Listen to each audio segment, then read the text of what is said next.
In today's videos, we're going to take a look at graphing exponential and log functions with some of our transformations from earlier in the year, a, b, h, and k.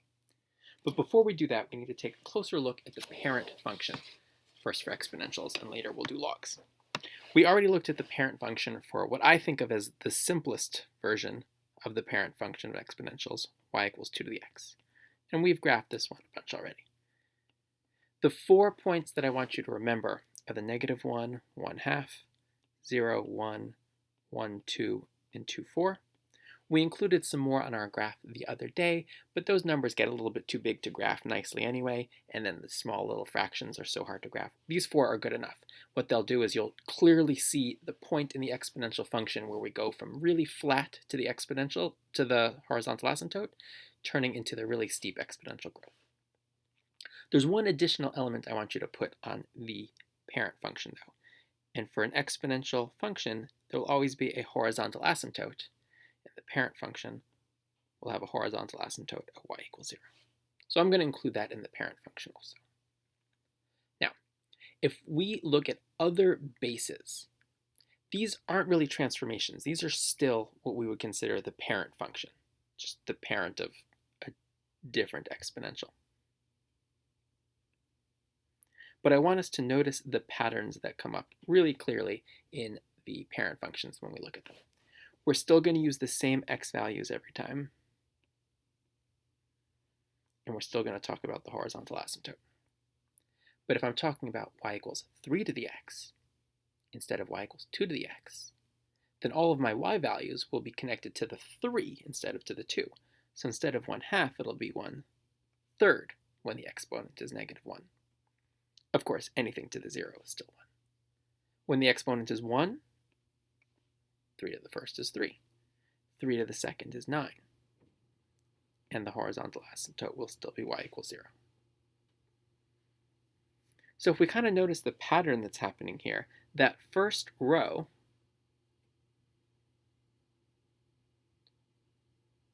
of our parent function is negative 1, comma 1 over b. The second row is 0, 1. And notice how that first row, it changes depending on what b is.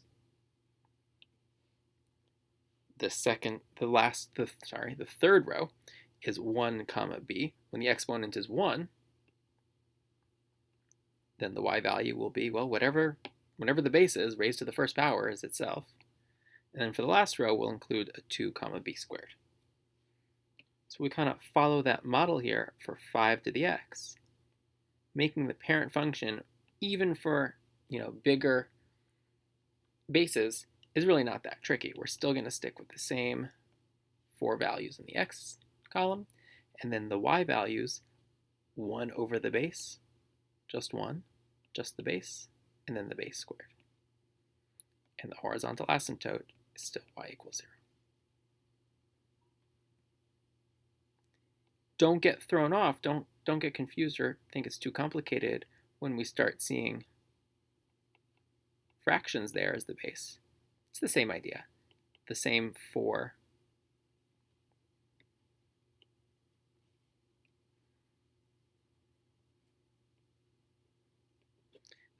numbers on the x are a good place to start, but we'll see in a minute we're going to add another number in there also. But 1 for when x is negative 1, 1 over the base, well, 1 over 1/2 is 2. Anything to the 0 power is 1. The base by itself is 1/2. The base squared is 1/4. And because what we end up here is a little bit heavier on the fractions and not as much as we don't really see the exponential growth as much, what's useful for us is to kind of go one step backwards the other direction and say, oh, well, that'll be the 1/2. The reciprocal of 1/2 squared. And of course, our horizontal asymptote is still y equals 0. We're going to use all of that, the parent functions. Most of what we're doing today is sticking to a parent function of y equals 2 to the x, just so that our numbers stay nice and simple. But we're going to use the parent function and the transformations a, b, h, and k the same way we've done all year.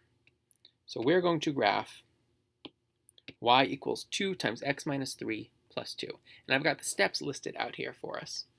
The first thing I want us to do is think about the transformations. If you write the parent table first, that's fine also. But I want us to think about those transformations. Keep in mind that the base is not a transformation. That 2 is a part of the parent function. So when I identify a, b, h, and k, I'm not going to look at that 2. So there is no coefficient in front of the 2, so the a is just 1. There is no coefficient in front of the x, so the b is just 1. But the h is 3.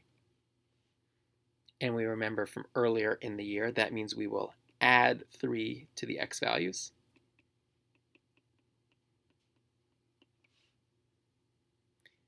And the k is equal to 2, which means we will add 2 to the y values. And a reminder that visually, when we think about adding to the x values, that is like a shift to the right.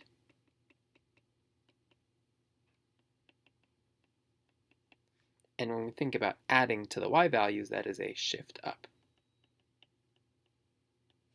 So if you think of it visually, that's good also. Okay, let's make our parent function. And remember when we make the parent function to include the horizontal asymptote in there. So my parent function is just 2 to the x. And we're going to have the same 4 points that we discussed earlier. And then include the horizontal asymptote at y equals 0. And then we're going to apply our transformations. And if you need to write out the math to keep track of it, if it gets more complicated, that's fine. But what I really want to see is just the 2 tables. If you do, write out the math in between, that's great. You don't need to. So we're going to follow our directions that we described in our transformations. First, I'm going to add 3 to all the x values. So I'm going to take my -1 and add 3. I'm going to take my 0 and add 3. I'm going to take my 1 and add 3. Take my 2 and add 3. Of course, normally 2 plus 3 is equal to 5. And then for the y values, we're going to do the same thing. We're going to follow the directions. We're going to add 2 to all of those numbers. What's really important is that we're keeping our positions in the table the same, meaning that this -1, 1/2, the new x that I get out of that, the 2, has to be next to the new y that I get by adding 2 to the 1/2. They have to stay as an ordered pair. They have to stay together. So 1/2 plus 2, you can write it as a decimal if you want, or you can write it as a fraction. In my head, I usually think in terms of fractions. For this one, 2.5 is a perfectly lovely way to write it too. Add 2 to the 1, add 2 to the 2, add 2 to the 4. And very importantly, the horizontal asymptote is a y value also.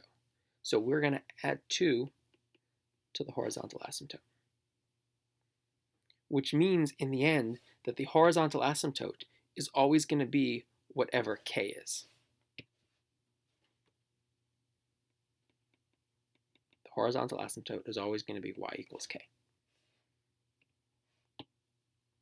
And we can make a graph out of this.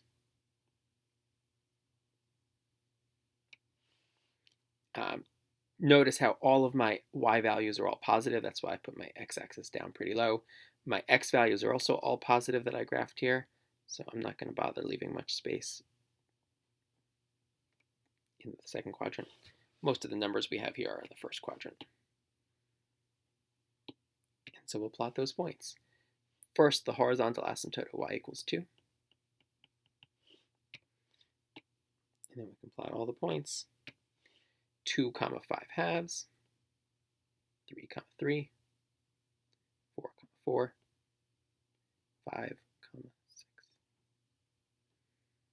And that's enough to see the exponential growth, the curve in the exponential growth heading towards the asymptote. The domain of all of our functions are going to be all real numbers, and the range is always going to depend on that horizontal asymptote.